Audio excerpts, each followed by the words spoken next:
برای پاک کردن اکانت اینستاگرام کافیه که از طریق یکی از براوزراتون وارد سایت اینستاگرام بشین و اکانتتون رو پاک بکنید.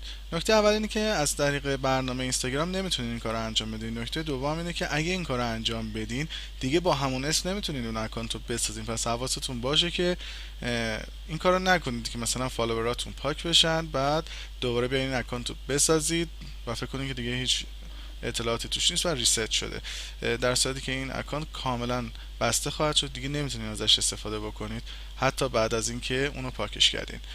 برای پاک کردن اکانت اینستاگرام کافیه که براوزرتون رو باز بکنید توی گوشی، تبلت یا کامپیوتر. با کامپیوتر خیلی راحت تره.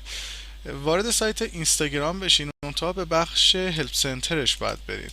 حالا من وارد سایت instagram.com میشم. اگه خودشون لینک بخش هلپش رو گذاشته باشن این پایین، لنگویج هشتگ پروفایل، من معمولا برای اینکه وارد این بخش بشم یه هلپ اول لینک قرار میدم، یعنی help.instagram.com. www شم پاک میکنم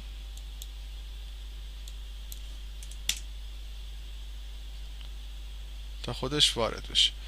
خب تو این بخش وارد قسمت Managing Your Account بشید و میتونید اینجا روی Delete Your Account کلیک بکنید یا اینکه اکانتی رو اد بکنید، هر قسمتی که میخواید. کار ما چون دیلیته روی بخش Delete Your Account کلیک میکنیم.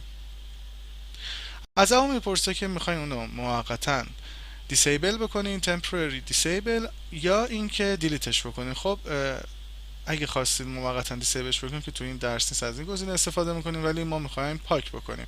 روی How do I delete my account کلیک میکنیم. این توضیحات اینجا براتون نوشته که چطوری میتونین اونو پاک بکنیم و اگه نمیخواین توضیحات رو بخونیم مشکلی نداره، کافیه که روی این لینک که فقط اینجا قرار داره کلیک بکنید تا به اکانتتون لوگین بکنه. اگه به اکانتی لوگین باشین بعد لوگ اوت بکنید و روی این لینک دوباره کلیک بکنید تا به این صفحه که میخواد لوگین بشه وارد بشین. من یه اکانت همینطوری ساختم و از قدیم داشتم وارد این اکانت میشم و اونو دیلیتش میکنم. روی لوگین کلیک میکنم. خب تو این صفحه میگه که دیلیت یور اکانت هستش و توضیح میده که اگه این اکانت رو دیلیت بکنین چه اتفاقی میفته. هی هم میخواد پیشنهاد بده که خب موقتا دیسیبلش بکن، دیلیتش نکن، شاید بعدا دیتاتو بخوای. ولی پایینتر ازتون داره میپرسه که چرا میخواین اکانتتون رو دیلیت بکنین. میتونین اینجا دلیلش رو شرح بدین.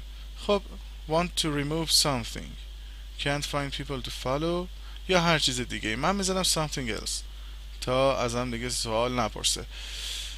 بعد به هم میگه برای ادامه دادن لطفا یک بار دیگه پسوردتون رو اینجا وارد کنین. من پسوردمو میزنم و اگه روی دکمه permanently delete my account کلیک بکنم کار اکانتم ساخته است. Are you sure you want to delete your account؟ میزنم اوکی و متاسفانه your account has been removed. We're sorry to see you go. میگه که اکانتتون پاک شد و ما ناراحتیم که شما از اینستاگرام لفت دادین. خب موفق باشید.